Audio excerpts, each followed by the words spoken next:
अमेरिकी हमले में मारे गए ईरान के सर्वोच्च नेता अयातुल्ला खामेनी को लेकर इजराइल ने बड़ा खुलासा किया। इजराइल के रक्षा मंत्री काट्ज ने कहा कि इजराइल ने नवंबर में ईरान के सर्वोच्च नेता अली खामेनी को मारने का फैसला किया था और करीब 6 महीने बाद इस ऑपरेशन को अंजाम देने की योजना बनाई थी। खामेनी की शनिवार को शुरू हुए अमेरिका इजराइल हवाई अभियान के शुरुआती घंटों में ही जान चली गई थी।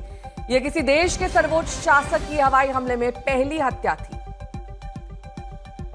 तो रक्षा मंत्री काट्ज का यह दावा है, नवंबर में ही बन गया था खामेनी के खात्मे का प्लान और उसको अमली जामा फरवरी में पहना दिया गया। सुमित चौधरी मेरे सहयोगी जुड़ गए हैं तमाम जानकारी के साथ।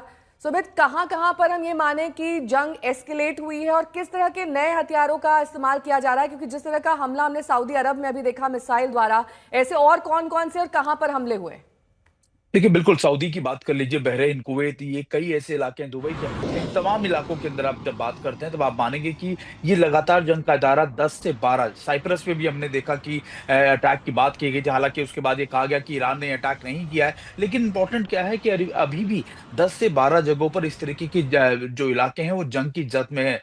सिर्फ और सिर्फ ईरान, इजराइल और अमेरिका नहीं, बल्कि ये मिडिल ईस्ट के तमाम देश भी इस समय लगातार इसका दंश, या फिर आप कह सकते हैं इसकी तपिश झेल रहे हैं। और दूसरी बात, कल ईरान की तरफ से यह भी बताया गया नेहा कि उन्होंने भी करीबन 500 से ज्यादा बैलिस्टिक मिसाइलें और 2000 से ज्यादा अपने कामकाजी ड्रोन यानी शाहिद ड्रोन का इस्तेमाल किया है। और वो लगातार सिर्फ और सिर्फ अभी सिर्फ कुछ ही परसेंट है जिसका इस्तेमाल वो कर पाए।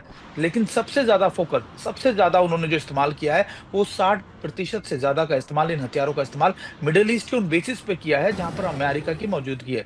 तो आप मानिएगा कि ऐसे दौर के अंदर जब लगातार ये जंग का दायरा हर दिन बढ़ता जा रहा है, जहां एक तरफ अमेरिका ये दावा कर रहा है कि उसने करीबन पूरी की पूरी नेवी को, खासतौर पे एयरफोर्स के बाद या फिर उनके एयर डोमिनेंस के बाद, अब पूरे के पूरे नेवल पावर को भी न्यूट्रलाइज कर दिया ईरान के। तो मानेगा कि ऐसे में ये दायरा और बढ़ेगा, क्योंकि अब ईरान भी कोशिश करेगा कि वो भी ऐसे बदले ले सके, ऐसे ऐसे आप कह सकते हैं कि अटैक कर सके जिससे ज्यादा से ज्यादा अमेरिका और इसराइल को नुकसान पहुंचे। नेहा।